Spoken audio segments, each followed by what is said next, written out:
आत्मा बाहर है तो उनको ब्लेस करने के लिए एक व्हाट्सएप नंबर है, सभी मम्मियाँ दीदियाँ चाचियाँ भाभियाँ ब्लेस करो एक नंबर। क्या वो ब्लेसिंग काम नहीं आई? बताइए राजेश गुप्ता जी। ये बड़ा ही अफसोसजनक है जिस तरीके का सवाल पूछा गया। मैं आपको लिख के देता हूँ, आम जनता कभी नहीं पूछेगी। मैं आपको लिख के दे सकता हूँ। आम जनता अब आप देखिए, आज जज साहब ने साबित कर दिया कि केजरीवाल जी की आत्मा और शरीर अब एक ही साथ रहेंगे जेल में फिलहाल। तो इतना तो तय हो गया। राजेश चौधरी कह रहे हैं कि नहीं नहीं मुझे समझ में ही नहीं आया, इनकी आधा दर्जन लोग जेल चले गए, इनको अभी तक समझ में नहीं आ रहा। भाई कब समझोगे आप? जिस तरीके से अप्रूवल को गलत बताया जा रहा था और कहा जा रहा था कि विजय नायर ने ये किया वो किया, ऐसे है वैसे है, उस पर जज ने साफ कहा कि इस देश में सरकारी गवाह पर सवाल उठाना मतलब ईडी पर नहीं, कोर्ट पर सवाल उठाना है। और अरविंद केजरीवाल अभी इतने भी बड़े नहीं हुए हैं कि संविधान और कोर्ट पर सवाल उठाना शुरू कर दिया। बीवी है यहाँ पर, बहन है, वो कहते हैं क्या हो रहा है, क्यों हो रहा है? बीवी है, घोटाले का टाइम नहीं सोची थी। एक मिनट बोलने दो। सब कुछ बीजेपी के इशारे पर हो रहा है। कोर्ट ने सारे सबूतों के आधार पर यह नहीं कहा कि गिरफ्तारी सही है। जिस हाई कोर्ट ने संजय सिंह जी को बेल नहीं दी थी, सुप्रीम कोर्ट को बेल मिली है, उसी हाई कोर्ट ने आज अरविंद केजरीवाल जी को बेल नहीं दी है। सुप्रीम कोर्ट में वो लोग जाएंगे, लेकिन मुख्य बात क्या है, जज के सामने एक सेकंड तिवारी जी, बेल को लेकर तो याचिका थी नहीं, गिरफ्तारी अवैध है, आप ये प्रूफ करने जा रहे थे लेकिन प्रूफ नहीं कर पाए ना। बेल को लेकर ही सुप्रीम कोर्ट में कल भी याचिका होगी और जज के सामने आप सभी लोगों ने वो 9 मिनट की बाइट सुनी होगी जिसमें अरविंद केजरीवाल जी ने कहा, जो कि दिल्ली के लोकप्रिय मुख्यमंत्री हैं, उन्होंने कहा कि असली शराब घोटाला तो तब शुरू हुआ जब इस व्यक्ति के दिल्ली के मुख्यमंत्री कोर्ट से बड़े हो जाएंगे। कुछ दस्तावेज आप लेकर आए घनश्याम तिवारी जी, तो कुछ मेरे पास भी आज जो कोर्ट ने कहा, साफ कहा, अप्रूवर का बयान ईडी नहीं बल्कि कोर्ट लिखता है। अगर आप उस पर सवाल उठाते हैं तो आप जज पर सवाल उठा रहे हैं, केस को देख रहे हैं। आपको लगता है जज साहब ठीक है, अरविंद केजरीवाल ठीक है? खड़े हो जाइए। जज साहब ठीक है क्योंकि सर्वोपरि हमेशा लॉ होता है। अब आप लॉ को भी सवाल करेंगे तो गलती आपकी हमारी थोड़ी है। कह रहे वो दिल्ली के लोकप्रिय मुख्यमंत्री हैं, कैसे गिरफ्तार कर लिया? लोकप्रिय तो मोदी जी भी हैं, अमित शाह जी भी हैं, पर यहाँ पे गलत और सही की बात हो रही है। अब बताइए कोर्ट का फैसला ठीक है या जो अरविंद केजरीवाल चाहिए हम सबको? अब राजेश गुप्ता जी हमारे साथ आ गए हैं, आम आदमी पार्टी के प्रवक्ता। आपने जनता को तो सुन ही लिया होगा। राजेश गुप्ता जी कह रहे हैं कोर्ट के फैसले का सम्मान करना चाहिए। अब कोर्ट ने जो कहा है उसे ना सुनकर आप अपने आप को सर्वोपरि बताते रहेंगे तो गलत मैसेज जाएगा ना जनता के बीच में भी। मुझे आज तक ये समझ नहीं आ रहा कि आप पूरे भारतवर्ष में अगर कहीं भी जाएंगी और ये पूछेंगी कि क्या कोर्ट के फैसला होना चाहिए। अच्छा बदल देती हूँ। अच्छा रुकिए, मुझे कोर्ट का फैसला आपको सही लग रहा है या गलत लग रहा है? कौन देगा जवाब? मैम कोर्ट का फैसला सही होना चाहिए। एक तरफ मैं कहूंगी विपक्ष जो है, बल्कि सभी कहते हैं कि हमें संविधान को मानना चाहिए, और दूसरी तरफ जब कोर्ट ने फैसला दिया आपको उसको मानना नहीं है। सर ये तो एक ही अपने दो बातें हो गई ना। आप दीजिए राजेश गुप्ता जी। देखिए अब भी ये सवाल गलत है। आपका सवाल पूर्णतः गलत है। अगर आप सही है तो आम आदमी पार्टी पहले से ही प्लेयर को आउट कर रहे हैं आप।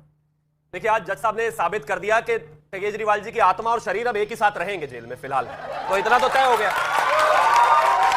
अब आप ये नहीं कह सकते कि भैया नहीं कोर्ट ने ऐसा कह दिया, हम बेईमान नहीं है, हम तो बहुत ईमानदार हैं। जज भी खुद ही बन जाएंगे, गवाह भी खुद ही बन जाएंगे, कोर्ट भी खुद ही बन जाएंगे। जज साहब ने कहा बैठ जाओ जरा शांति से, जज मैं ही हूं, मैं ही तय करूंगा कि क्या हो। आप आज तय कर दिया। दूसरा, राजेश चौधरी कह रहे हैं कि नहीं नहीं मुझे समझ में ही नहीं आया, इनकी आधा दर्जन लोग जेल चले गए, इनको अभी तक समझ में नहीं आ रहा। भाई कब समझोगे आप?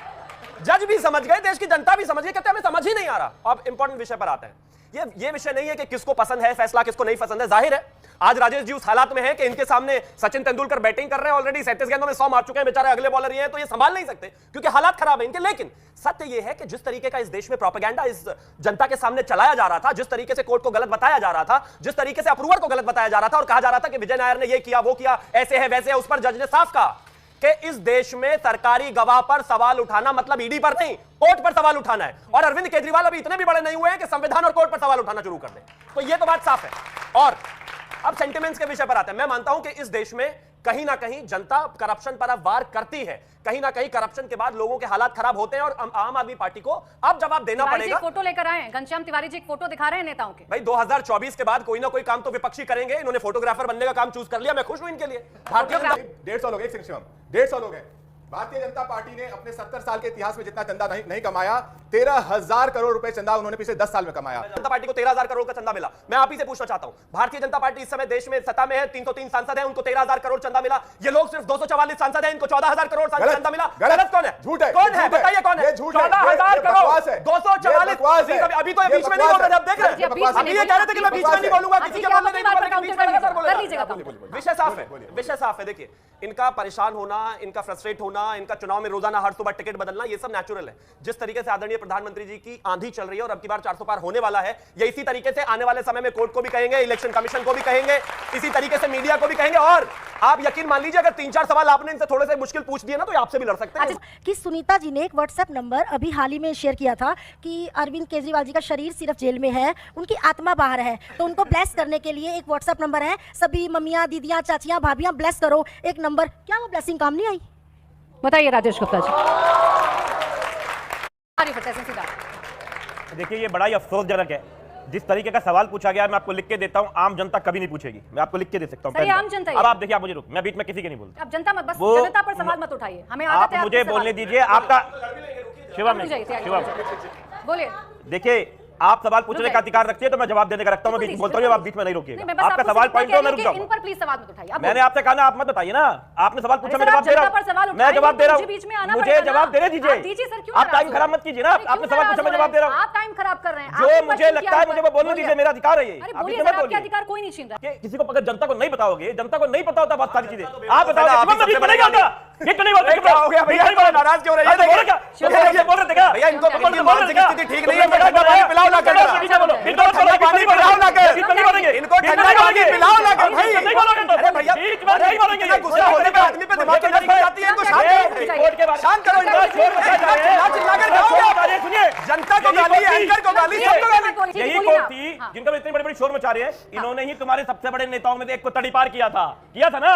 तड़ीपार किया था ना? अच्छा, उन्होंने नहीं किया था। कितना किया था? बिल्कुल नहीं। अब मैं जवाब दूंगा इसका, आप इनको बोलने दीजिए। इन्होंने ये बंगारू लक्ष्मण पार्टी के बिल्कुल नेता नहीं। जिनके राष्ट्रीय अध्यक्ष को अच्छा, एक बात टीवी पे बताइएगा, कैसे हमें- नेता पकड़ा गया आप कि उनकी दिक्कत ये ये है ना सर, बताइए। बीच में एंकर क्वेश्चन करता है तो आप बाइस बता देते हैं, लेकिन सवाल तो आएगा और सवाल पूछती रहूंगी चाहे कितने भी आरोप लगाइए। ये सारी दलील कोर्ट में रखना भूल गए थे। मैं 2 बार का चुनाव विधायक और भगवान की दया से बहुत सारे पदों को और लेके बैठा हूं। दुनिया भर का दबाव दिया जाता है कि आप पार्टी को छोड़ दो, ठीक है? हमारी भी फैमिलीज हैं, हमारे ये सब बैठी है, मेरी मम्मी हो सकती है, कोई बहन हो सकती है, कोई चाचा होता हो सकता है। सब ये सोचते हैं कि इतना खराब माहौल है, जाके क्या प्रूफ करोगे? एक छोटी सी फैमिली में एक छोटी सी प्यारी बेटी है, एक मेरी बीवी है, यहाँ पर बहन है, वो कहते हैं भाई क्या हो रहा है, क्यों हो रहा है? वो कोई चीज आज की डेट में अगर गाड़ी नहीं लेने की कोई कोशिश करे, आपकी बीवी है, घोटाले का टाइम नहीं सोची थी क्या? एक मिनट बोलने दो। जिनको शराब पिला रहे हैं, बोलो ना, उनको बच्चों को बच्चों को उनके लिए नहीं है क्या? छोड़ो, छोड़ो। देखिए, शो के आगे पे हम, शो के क्या बात आगे। है? शिवम जी, प्लीज एक आदमी को कंट्रोल नहीं है बात करने का। क्या बात है? शिवम जी प्लीज बार-बार डिस्टर्ब मत करिए। आइए ना, अपनी पार्टी का पक्ष आप ही रखेंगे। अगर ये बीच में नहीं अपनी बोलेंगे, पार्टी का पक्ष अगर आप ये ही बीच में बोलेगा, मैं जा रखेंगे। रहा हूं। राजेश गुप्ता जी, मैं सिर्फ कह सकती हूँ, किसी का मुंह बंद नहीं कर सकती। नहीं, मुंह बंद हम कर देंगे, आप चले जाते हैं। यही और इनको देखना है कि एग्जैक्टली कैसे- यही देश में चाहते हैं। इनको माफ कर दो। एग्जैक्टली यही देश में चाहते हैं। फैमिली से भागना ही नहीं, पड़ेगा। बदतमीजी नहीं समझो मैं। ऐसी बदतमीजी नहीं चलेगी, बिल्कुल नहीं चलेगी ऐसी बोलिए बदतमीजी। राजेश, कंप्लीट करिए। भाई जाना नहीं था, सिर्फ ड्रामा शिवम कर रहे प्लीज हैं। बोलिए, बहुत मत कमाल करिए है, ऐसे। बहुत मत कमाल है। करिए शिवम, मत बेशर्माई की हद करिए। है। बोलिए बोलिए। देखिए, मैं बार बार इस बात को कह रहा हूं कि जब आदमी ये सीधा ये कह देना कि